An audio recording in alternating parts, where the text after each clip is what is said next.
welcome to devlog number 12. Today I'm going to show how I'm making next gen level looking grass in the Blender game engine using simple tricks.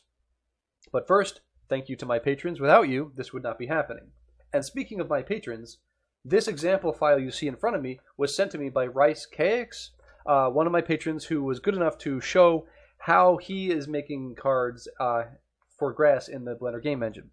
It's a simple tri-planar or three-plane grass card, and if I go look at the material settings over here, you can see he does have back face culling turned off, so this will look the same on the front and the back.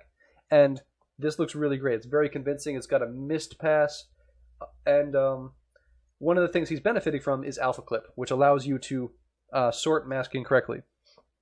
One of the hurdles in the Blender game engine is that alpha clip is the only way to get effective Z sorting. Alpha sort, it looks nice, or even alpha blend, it looks nice, but you can see the sorting ends up getting damaged, and when you run this in the game engine, it actually has planes flipping back and forth. The reason that it does this actually is because the algorithm in the Blender game engine, it uses bounding boxes to sort what planes should be in front and behind other planes, and that's not very efficient. But alpha clip manages to do this quite nicely. So his looks great because his texture here is about 2,000 pixels wide by 2,000 tall, and so it doesn't have any smooth or fuzzy edges. It's very sharp, and that gives it a really good look. And also, of course, yes, it tapers off near the bottom, so when you look at this, or when we look at a single plane, because it's very hard to see everything all together, it appears as though the illusion is complete, and it's not actually connecting with the ground, so it doesn't give it that card-like look feel to it. And now I'm going to jump over to what my grass currently looks like and how I'm going to improve it based on his feedback, and also just overall some tricks I'm adding to my Rolodex here. So let me quit this one. Here you can see the grass in my game. Now the grass in my game you can see is considerably lower poly, and it's not using the similar tricks. It's actually using a repeating texture panel. And on top of that, a really neat feature is it's animated. So you can see here it's actually animating. And that's because the Blender game engine supports animated PNG textures. However, they need to be squares, and that doesn't give me a lot of opportunity to make a vertical texture card with an animated sprite on it, with repeating. So this has been a bit of a process to get this kind of quality to this level. So to start, yes, the bottom of my texture cards are technically, they're all kind of floating, and they're not exactly at the same level. But what is particularly revealing about this is that it does actually create a visual line, and that's something that residing pointed out. So I've decided to go back and recreate my texture and improve this portion of it so that it doesn't have that very visible line. So this does help to create the grass look more dense like this, but it does also reveal the line. And I wanted to share with how I'm doing that because it's a little bit interesting, and I'm pretty sure no one's thought of it. So here we go. This is going to get weird. I'm using a grass add-on, Graswald, by Julius Harding. And here you can see I've just generated a small chunk of grass, and I've added animated texture cards, an actual material to the grass, and I've added noise that's on a loop. The noise is being offset by a circle that's simply running around in a circle along the z-axis, and then cloud texture is then a modifier applied over here to the mesh, and it's causing it simply to deform on a loop, so that I know that the first frame is identical to the last frame, so that when I look at it from this angle, you see there's like a wind effect happening. That's pretty cool.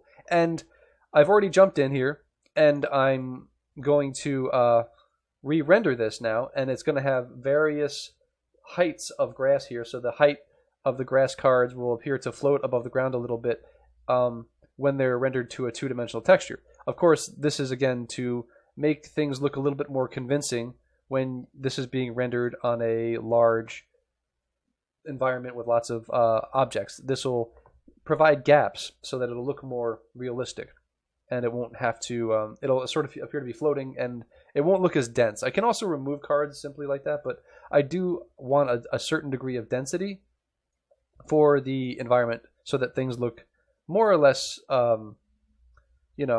convincing. I can also pinch the base of certain mesh like this, and this overall makes things look more convincing.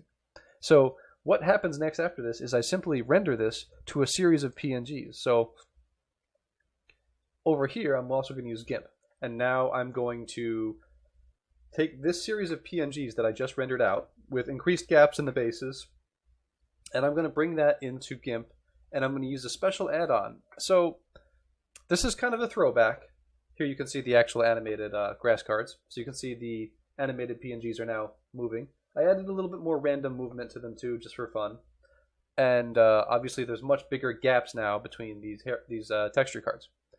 I finished animating all of my grass card textures. Now, using script foo in GIMP, I've exported them to an animated tile sheet and brought that into Photoshop.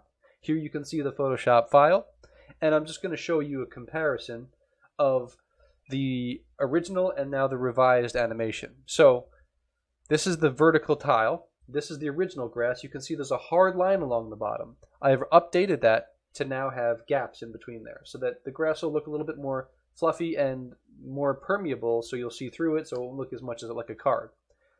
You may be noticing why I'm doing this on a long vertical texture, not a square.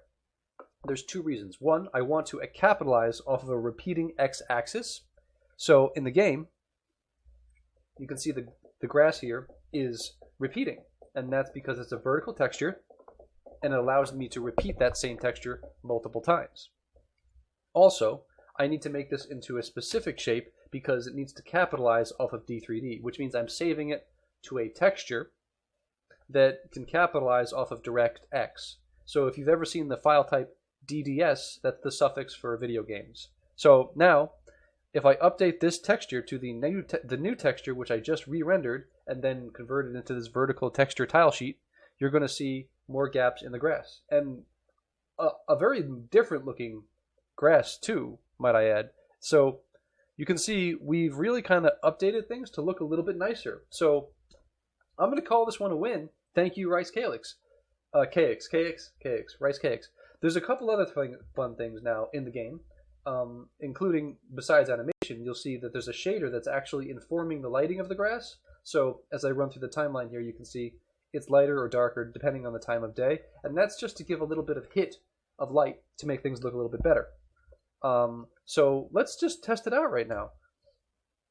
Okay, so here we are testing the game world, and the grass looks great. So let's call this a win. It's a win. Mr. Goopy agrees. He's keeping me company, tracking me around the level right now.